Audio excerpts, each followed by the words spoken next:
On the Reconciling Marriages with Coach Jack podcast, Christian psychologist, author, and relationship coach Dr. Jack Ito will help you to build and restore your marriage.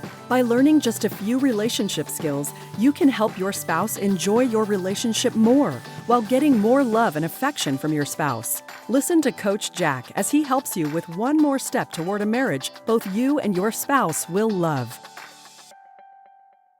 You will never argue your way to a better marriage, but you can end the arguing and create a better relationship with your spouse. Did your parents try to fix relationship problems by arguing? If so, you are likely to argue with your spouse. We learn to do what we see others doing, even when those things are destructive. It's not that we are just recorders playing back what we learned. It's that we weren't exposed to the right way to handle differences, so didn't learn any other way. Well, now is your chance. You can learn how to do something other than arguing. You will need to be able to do things that don't feel natural and fight the temptation to be genuine. Just be yourself is the worst growth advice you could ever follow. You argue with your spouse because you are just being yourself. And look where that is getting you. To do better, we need to work to become the person we want to be rather than staying just like we are. Most counselors want you to feel good about yourself. Coaches want you to become someone better. The only way to be genuine is to never change. All growth and learning requires doing things that feel unnatural until they become natural. Going to school, your first date, starting a job, and every other thing that has helped you to succeed were all unnatural at first and tough, though you may not remember that they were. No one who has ever gotten in shape at a gym felt it was natural or easy to begin working out, but once they got in shape, they were glad they did. When you learn what to do instead of arguing, it will be tough at first, get easier as you progress, and you will end up being glad you did. No one ever regrets having learned to do something better. Let's start by uncovering the truth about arguing. Arguing is one of the most socially repulsive things we can do. Do you think that arguing would be a good way to make new friends? Would it be a good thing to do on a first date? Would it be good to put in a dating profile that you like to argue? Would it be a compliment if your friends told others that you are good at arguing? The truth is, arguing is stressful, makes people feel like they are different from each other, leads to distance and breakups. It is the social equivalent of having dog crap on your shoe. The more you argue, the worse your relationship will become. Putting even more dog crap on your shoe is not going to make you more appealing. There never will come a point where it pays off. I argued with my spouse repeatedly until we finally had a good relationship. Said by nobody. How about debating? Debating is less damaging than arguing, but does not result in resolving problems or building relationships. In a debate, each person presents their viewpoint along with reasoning, examples, and evidence if they have any. While one person speaks, the other is forming a rebuttal to the other person's point. The end result is the same as arguing. Each person becomes more convinced of their own views, and the relationship becomes more polarized. Another outcome is also possible. One person may become overwhelmed with the other person's examples and reasoning and be proved to be obviously wrong. The impact of this on the relationship is emotional shutting down and decreased communication. Proving someone wrong may feel like a victory, but do it enough and you won't have a relationship anymore. There is a place for debate in education and public policy, but it does not belong in our marriage. There are some argument power plays that make relationships worse even faster. One is threatening to divorce or break up. All threats break trust and cause emotional distance. And if you make a threat and don't follow through on it, you also lose respect. Less trust, emotional distance, and loss of respect will lead to the thing you threatened, an end to your relationship. Another way to turn up the heat is to use the screeching monkey tactic. The monkey which screeches the loudest may win simply because the other monkeys are afraid of his or her going berserk. For people who have partners that do the screeching monkey, they will know exactly what I am talking about. People want to get away, physically and emotionally, from someone who does this. Yet another argument add-on is the laundry list approach to arguing. Some people keep a record of their partner's wrongs. Then, if their ideas or behaviors are challenged, they bring out the list of the other person's wrongs to deflect the conversation away from themselves. Some people do this immediately when challenged. Others will argue first and then bring out the list if the other person isn't backing down. Emotional distance and loss of love result. Nothing good will ever come of reminding people of their past mistakes. What does God have to say about this? Love is patient. Love is kind. It does not envy. It does not boast. It is not proud. It does not dishonor others. It is not self-seeking. It is not easily angered. It keeps no record of wrongs. 1 Corinthians chapter 13, verses 4 and 5. Something else that many people do is withdrawing. I agree that it is sometimes necessary to walk away rather than to cause or allow more damage to be done. However, when the walking away becomes staying away, that is when it is called withdrawal. Withdraw enough, and you will have no arguments.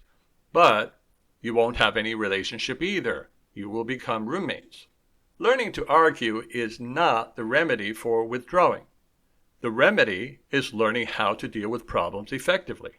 You have to give up on the idea that it is ever good to argue if you want to do something better. Changing attitudes and beliefs are important components of changing behaviors. There is no such thing as winning an argument in relationships. There is no winning for anyone when we do something harmful. If you are ever in doubt about whether you should do something, ask God first. Regardless of what people are saying, God is just never going to tell you that arguing is the way to go. Ending arguing does not mean being submissive or passive. I don't teach my clients to submit, make apologies, or to make promises to avoid arguing. While you can appease an argumentative spouse this way in the short term, it will encourage more and more controlling behavior from your spouse. The end result will be a worse relationship for both of you. But doesn't the Bible tell us that we are to submit to each other? Yes, indeed. The Bible tells us that we are to submit to each other, Ephesians 5:21, and to submit to authority, Romans 13:1. It also teaches we are first and foremost to submit to God, James 4:7. These submission commandments confuse many people because these three sources may want different things from us. Long story short, we are to submit to others who are submitting to God. But someone wanting us to do something other than God's will does not get our submission. That is why the early Christians died for not submitting to Roman authority. Many Christians today are being persecuted for the same reason. So don't be fooled into just giving in to your spouse's demands for submission. That doesn't mean that we should fight, however. If anyone wants you to do what God wants, simply do it. For sure you will never win an argument with God, and your explanations are not going to change his mind. Let me tell you how to stop arguing and have better relationships without giving in. First, you need to give up your false beliefs about arguing. False beliefs are created by bad learning experiences and false teaching. Reading the Bible regularly will help you to identify these false beliefs. Here are 5 false beliefs about arguing. 1. I have to argue because of what my spouse says or does. That is false. You never have to do something when better choices are available. 2. Arguing is better than doing nothing. That is false. The better alternative to avoidance is not arguing. It is doing something effective to resolve the problem. 3. It is healthy to argue sometimes. That is false.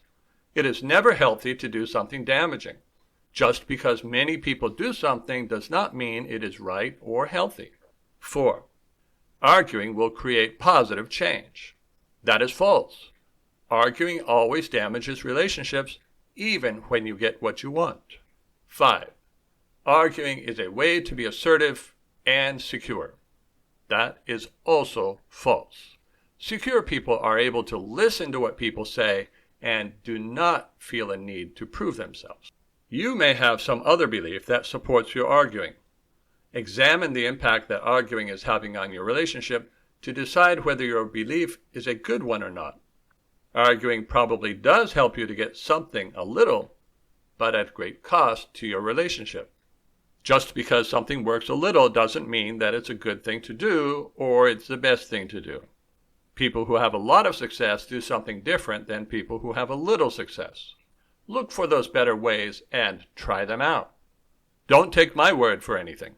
Test everything against Scripture and experience. The second thing you need to do to stop arguing is to focus on the truth rather than the lie. You may have never realized that almost everything that people say contains both a truth and a lie. Let me tell you about the results of responding to the lie. For example, if my wife says, "You always forget what I tell you," there's a truth and a lie in that. The lie is that I don't always forget what she tells me. The truth is that I do forget things that she tells me. I can choose to become argumentative by focusing on the lie and telling her that I don't always forget what she tells me. If I do that, however, she is not likely to apologize and take it all back. She would just give me examples of my forgetting. I could then deny what she is saying, try to make her wrong by giving explanations for why I don't remember, or even accuse her of not remembering things that I say. How well do you think that's going to work for our relationship?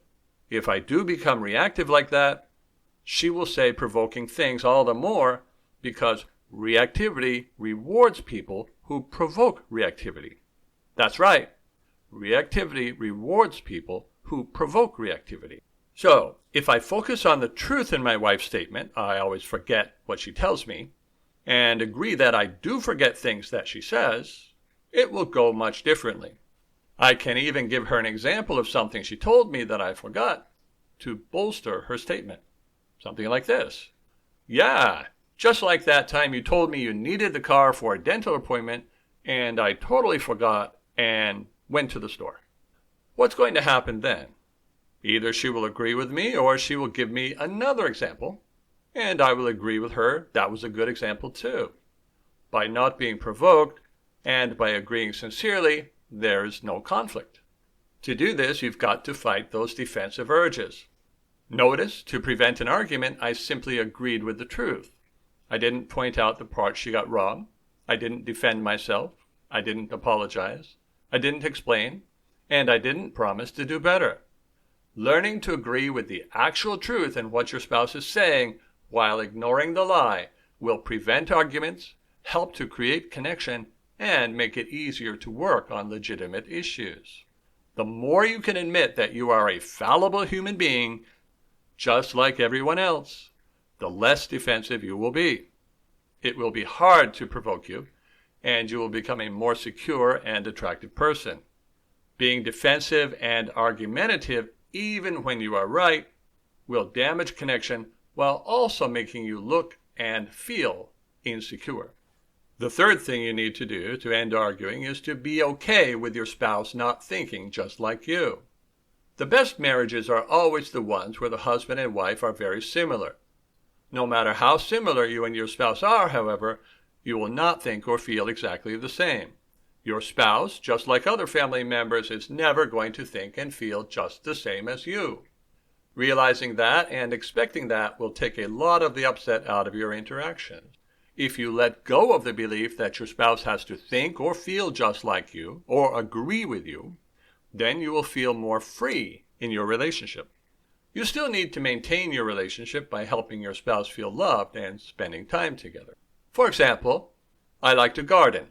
If my wife thought that gardening is a waste of time that I could be using on more productive things, that's okay with me.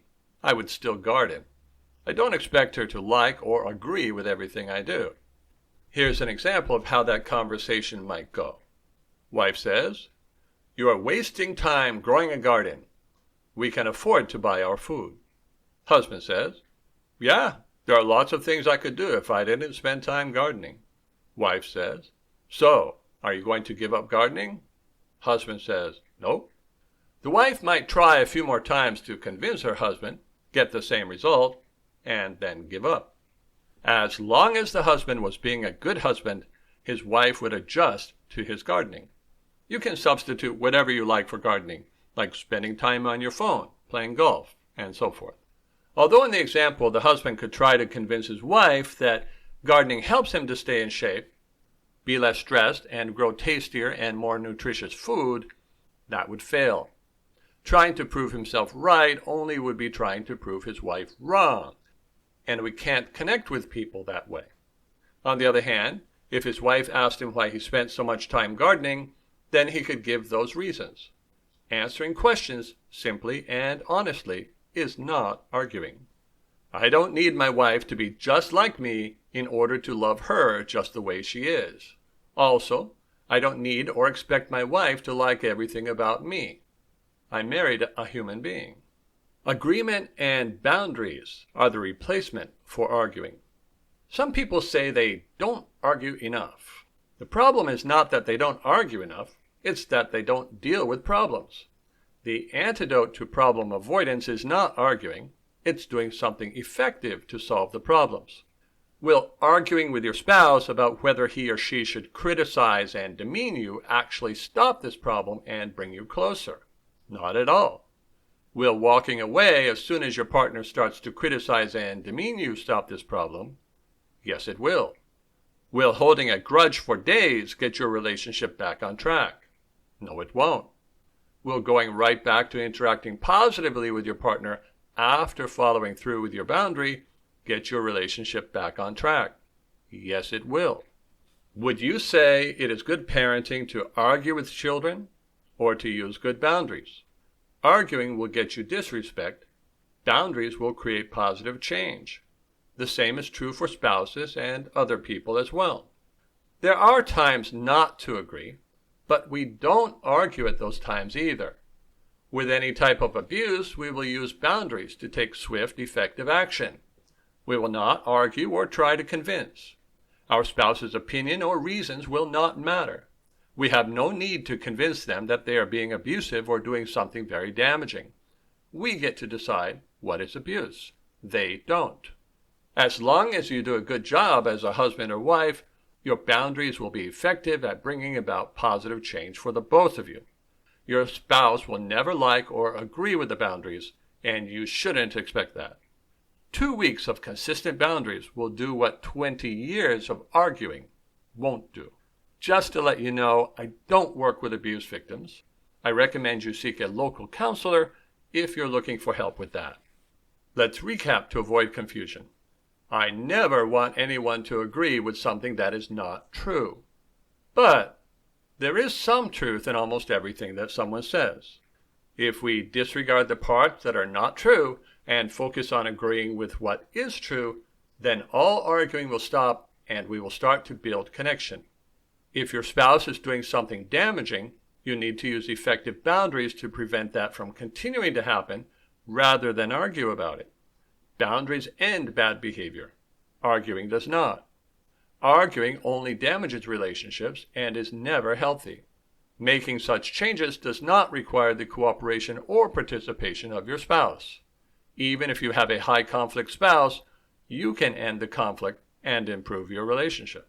Changing old habits and giving up false beliefs takes practice doing something that does not feel natural. That's how we grow. I have 2 resources which have helped many people to end arguing in their relationships. The first is a book I wrote called Connecting Through Yes. It has many examples to teach people how to use sincere agreement in many difficult situations, such as divorce, affairs, addictions, blaming, and so forth. The second is a coaching package in which I help you to create a better relationship with an angry, controlling, selfish, or withdrawn spouse. Like all of my coaching packages, this is not a couples package. Working as a couple with such a spouse generally results in a lot of talk with very little or no change.